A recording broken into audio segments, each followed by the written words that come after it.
अक्सर क्या होता है, जब कोई तुम अच्छा कार्य करोगे तो अच्छा कार्य करने के लिए आप क्या पड़ जाते हो, अकेले पड़ जाते हो। ऐसी क्या हुआ मेरे साथ भी। जब मैंने बर्मी कमल जी की कहानी डाली थी, उसमें मैंने बोला था कि जागर की शुरुआत यहाँ से हुई, रमौल देवता ने ऐसे बचाया, और फिर पद्मागिरी नागिन, और फिर मैंने गुरु के मुंह से भी डाला था, आप सुनो, जागर के माध्यम से भी डाला, गुरु ने वैसे बर्मी कमल सोच में आ गोता कह दी राम दानू कह घर दानू कह गयाड़ में जानू। ये कहा जा रे नागवंशी से तू पत्थर माला को पत्थरगढ़ से पत्थर माला का लांबा कहूँगा और नागवंशी है, न तो कुकुरा चल तू जा, कुत्ता रहेगा तू। अच्छा, अगर तेरी ताकत है बर्मी कौन के बोर्ड ला, वहाँ से ब्रह्मा का ब्रह्म ला पत्थर माला को लाओ, वहाँ नाम वहाँ पत्थरमल से यारो कशी जोल पा। प्रश्न चिन्ह यहाँ पर आया था, लोगों ने कहा इसका अगर प्रमाण है तो प्रमाण दो, ये कहानी डाले। अब मैंने जब गुरु से पूछा, मैंने गुरु जी ये इसका कोई प्रमाण वगैरह है, तो इस कहानी का आपने जो मेरे को सुनाई है, तो गुरु लोगों ने बोला यार ये तो हमारी विधि है, हम इसको जानते थोड़ा कुछ इसके बारे में, हम कहाँ हैं क्या है, लेकिन ये तो हमारी विधि है, हम सदियों से करे हुए आ रहे हैं। फिर मैंने दिमाग लगाया, मैंने कहा यार कुछ ना कुछ तो बात होगी, आखिर अगर ये सारी विधियाँ चल रही हैं और पीढ़ी दर पीढ़ी चल रही हैं, कुछ ना कुछ कहीं ना कहीं तो सच्चाई होगी। तब मैं सच्चाई के पीछे भागा, और सच्चाई भागने के बाद आज आप लोगों के साथ प्रमाण के साथ कहानी पेश कर रहा हूँ। और मेरे वीडियो में लास्ट तक बने रहना, आपको जो मैंने कहानी डाली थी उसमें आपको प्रत्येक चीज़ का प्रमाण दूंगा। कहानी में आगे बढ़ने से पहले यदि आप लोगों के पास भी कोई सच्ची कहानी और सच्ची घटना इस तरीके से है, अगर चमत्कारिक वास्तव में करा है, तो आप वो मेरे साथ अपने मित्रों के साथ साझा करना चाहते हो तो मेरे साथ वो कहानी दे सकते हो। और कहानी में आगे बढ़ने से पहले मेरे चैनल का इंट्रो। उत्तराखंड घूमूलो क्या टिहरी क्या मुनशारी, उत्तराखंड घूमूलो क्या टिहरी क्या मुनशारी, हाचू हाचू हाचू हम पहाड़ी नीचू। हर हर महादेव, जय वीरकारा बजरंगी। आप सभी के ऊपर बजरंगबली का आशीर्वाद और महादेव की कृपा हमेशा बने रहे। तो दोस्तों मैं इधर उधर की बातें ना करते हुए सीधा कहानी पे आता हूँ। बर्मी कमल और जिया नागरी की जब कहानी डाली थी तो उस टाइम पर काफ़ी लोगों ने मेरे को कहा यार इसका तो कोई प्रमाण थोड़ा, इसका कोई तथ्य थोड़ा है। और वास्तव में जब मैंने गुरु लोगों से पूछा तो गुरु लोगों ने भी कहा भाई इसका हमारे पे प्रमाण हमारा कुछ ऐसा है नहीं, लेकिन हमारी विधि है, ये हमारी विधि है, और हमारी विधि हम इसी विधि से नचाते हैं, और हमारी विधि से यही विधि से देवता आता है। और वास्तव में रियल देवता आते भी हैं, रमौला देवता जब कहीं नाचते हैं तो आते भी हैं वो विधि से, क्योंकि वो बात कहीं ना कहीं सत्य है ना। तो जब मैंने पूरा छानबीन करा, इधर उधर से खोजा और इधर उधर से टटोला, सब कुछ करने के बाद अंत में कहते जाको राके सैया मार सके ना कोई। यदि आप सच्चे हो तो भगवान आपकी मदद करने के लिए स्वयं आ जाता है। तो जब मैं कांवर लेने गया था तो गंगोत्री से जब आ रहा था तो 35 किलोमीटर नीचे दूरी पर एक गांव पड़ता है जिसका नाम है पुराली। दरअसल मैं अपना मैप पे चेक करते हुए आ रहा था, इंटरनेट सुविधा थी भगवान की दुआ से, और मैं चेक करते हुए आ रहा था तो वहाँ पर एक पुराली गांव है। तो पुराली गांव में मैंने देखा, जब पूरा ध्यान से खोला और मैं मंदिर देखा, जो टेम्पल थे मैं देखते हुए आ रहा था कौन सा मंदिर क्या है। जब मैंने वहाँ पर देखा पुराली गाँव में तो एक बर्मी कमल नाग जी का वहाँ मंदिर है। जब देखा तो मैंने फिर पूरा अच्छे से खोला, अच्छे से खोलने के बाद जब मैंने पूरी जानकारी निकाली वहाँ से, और जब तक देखा तो जो कहानी मैंने आपको बताई थी वही सेम कहानी वहाँ दोहराई जाती है। यह है इस चीज़ का प्रमाण कि कौन कहता है कि, और जबकि गंगोत्री कहाँ है, यहाँ से हमारे रामनगर से 500 किलोमीटर की दूरी पे, 500 से मतलब 450 या 500 तक किलोमीटर की दूरी है मैक्सिमम। तो वहाँ इस विधि को करते हैं, और जो मंदिर है वो मंदिर 500 साल पुराना है, आप देख सकते हो। और वहाँ की जब मैंने यूट्यूब पर सर्च करा, यूट्यूब पर सर्च करने के बाद जब निकाला तो बर्मी कमल जी की जो पूजा हम यहाँ जैसे करते हैं सेम प्रोसेस वहाँ है। जिस वक्त पत्थरमाला उनको वोट जीत के आए थे रमौल देवता, तो उस वक्त बोला जाता इस ताल में एक रात रुके थे, यहाँ आज भी उनकी पूजा करी जाती है। आइडिया लगा सकते हो कि हमारे जो गुरु लोग कुछ भी कहते हैं हवा में नहीं कहते, कहीं ना कहीं उससे हमारे, और इसी बात को प्रमाणित करते हुए हमारे इतिहासकारों ने ये जो हमारी पुस्तकें लिखी हुई हैं इतनी, तो ये उन्हीं के आधार पर लिखी हुई है कि ऐसे नहीं लिखी है हवा में। तो वैसी ठीक ये कहानी मैं आज लेके आ रहा हूँ दरअसल रमौला देवता की।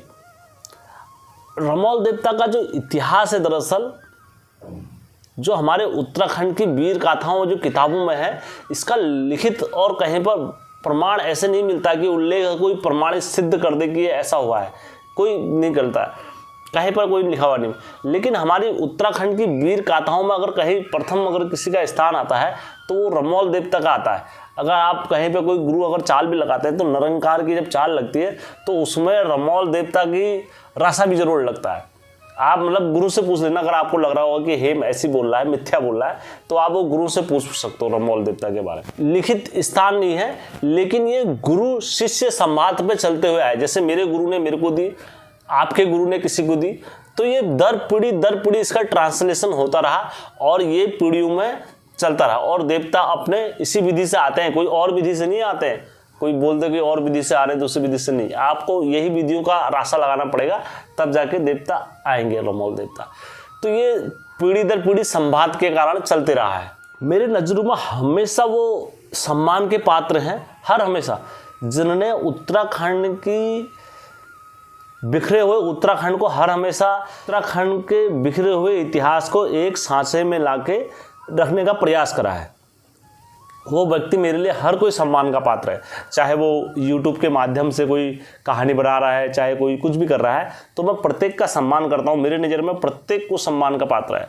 दूसरी बात, जो रमौला लोगों का इतिहास है और जो हमारे लगातार प्रयास कर रहे हैं मेरे साथी लोग, डॉक्टर चंदन सिंह लगातार इस कार्य में लगे हुए हैं और उनका लगातार निरंतर प्रयास रहता है। और उनके माध्यम से मैं आज जो ये कहानी डाल रहा हूँ, जो रमौला देवता के मतलब जो वो कहानी में, देखो मतांतर थोड़ा बहुत रहता ही है हर किसी में, हर किसी किताब में। पहले आपको बोला है कि इसका लिखित कहीं प्रमाण नहीं है, कहीं बोल दे कोई लिखित प्रमाण है, लिखित प्रमाण कहीं नहीं है।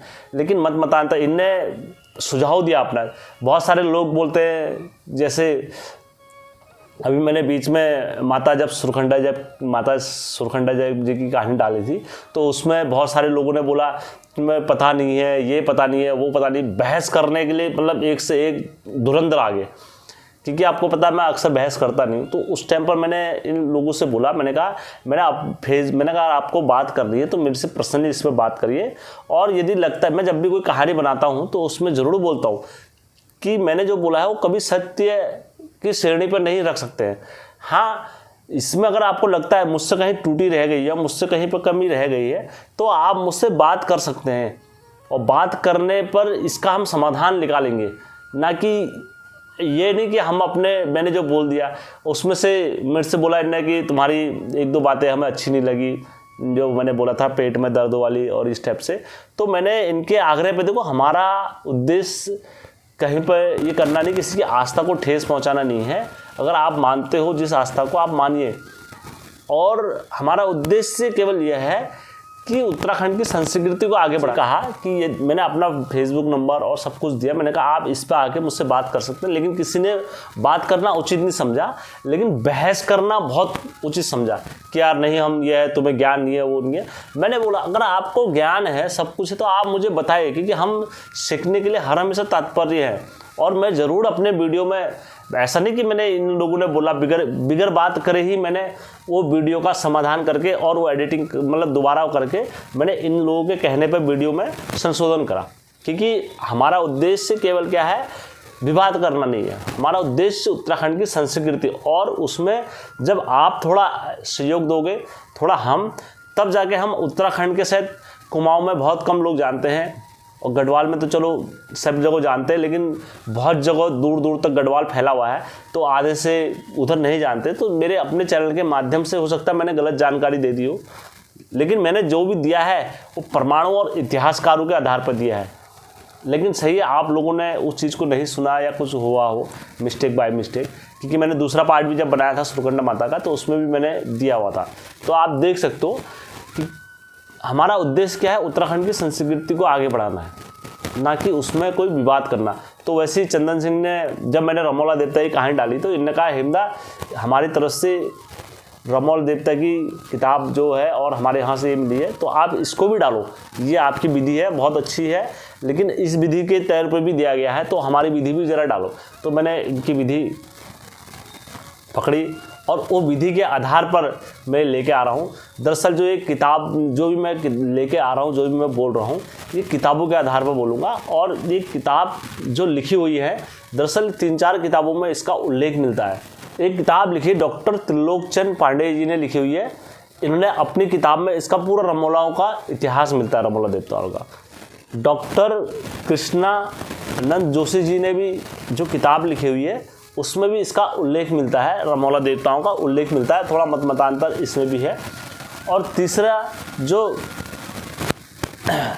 गढ़वाल में जो सैम मुखेम किताब है, उसमें भी रमोला देवताओं का इतिहास में, मतलब आज थोड़ा सा हिंट रखूँगा। और यदि आप, हमारा प्रयास है, क्योंकि जो किताब में इतना सारा है, मैं उतना सारा प्रयास आप लोगों को नहीं दे सकता हूँ, लेकिन मैं इसमें शॉर्ट चीज़ें आप लोगों को बताऊंगा ज़रूर। और इसमें हमारा प्रयास है किताब छापने का, और जल्द से जल्द आपको हमारा प्रयास है, जैसे अभी किताब में चंदनदा लिख ही रहे हैं, और जैसे ही वो किताब पूरी होती है तो जल्द से जल्द इस सारा का निचोड़ एक किताब में लेके हम आप लोगों के बीच में ज़रूर लेके आएंगे। और यदि आपको इस बारे में ज़्यादा बात करनी है तो आप चंदनदा से बात कर सकते हैं और उनसे संपर्क कर सकते हैं कि वो कोई चीज़ में अगर रमोला देवताओं से कोई संबंधित है, कुछ भी है, तो वो आपकी हेल्प ज़रूर करेंगे। हाल से लगातार इस विषय में कार्य करा हुआ है और कहा हेमदा हम तुम्हारे चैनल के माध्यम से ही ये कहानी देना चाहते हैं।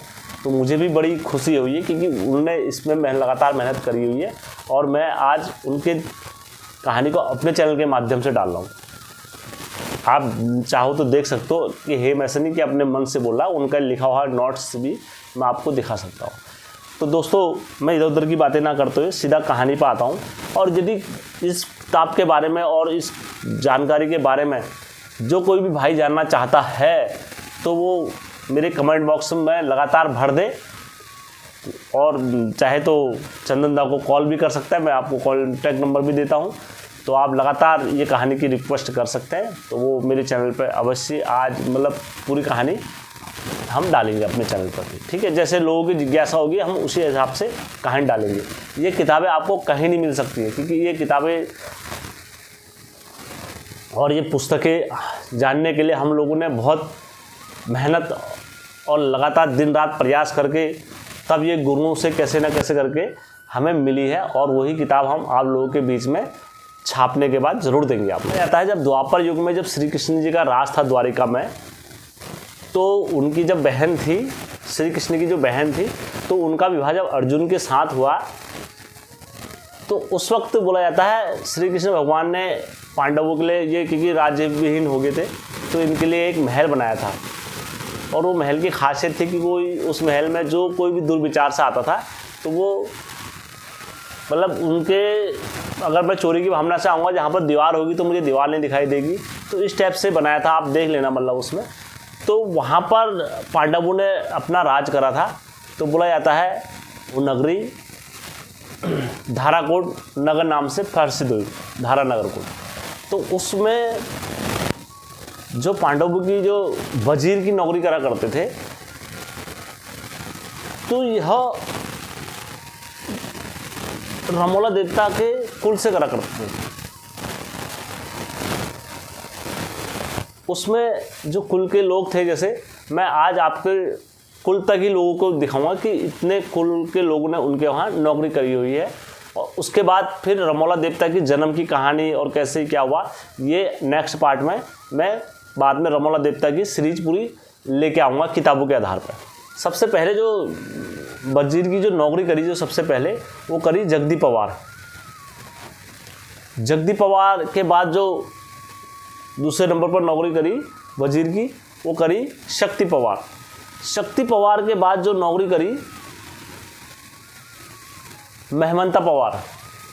उसके बाद क्या हुआ, इनकी जो चौथी पीढ़ी आ गई, वो चौथी पीढ़ी गढ़वाल साइड में आ गई, क्योंकि रमोला देवताओं का जो इतिहास है वो पिथौरागढ़ और बागेश्वर ज़िले में यहाँ काफ़ी चलन है रमोला देवताओं का। और यहाँ पर कई जगह जागर के उससे, और नहीं तो घनाई के जो लगाते हैं घने में नचाते हैं इन देवताओं को, लोग देवता हुए, और ये घने में इनका नाच वगैरह सब कराते हैं। तो दोस्तों यह रमौला देवताओं की मैंने आज आपको पीढ़ियों का बताया है कि इनकी 3 पीढ़ियों के बारे में बताया। चौथी पीढ़ी की जो रमौलाओं की बसी वो कुमाऊं गढ़वाल में आके बस गई थी, और यहाँ पर बागेश्वर में बोला जाता है जब ये बसे तो इनको धीरे धीरे इनने अपने पीछे रमौल लिखाना स्टार्ट कर दिया, तो यहाँ से रमौल देवता हो गए।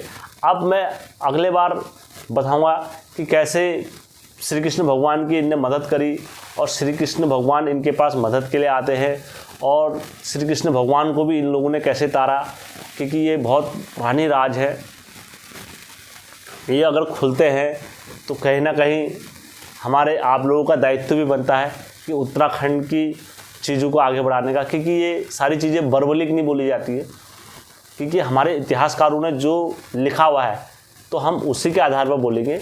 ऐसा नहीं कि हेमचू पहाड़ी अपने मन से या कुछ भी ऐसी चीज़ बोल रहा है, कभी नहीं। आज के लिए मैं वीडियो में इतना ही कहना चाहूँगा, क्योंकि मैंने आज पहले वाले वीडियो का भी प्रमाण दिया है, और दूसरा आज जो वीडियो बनाया है मैंने इसका भी प्रमाण दे रहा हूँ।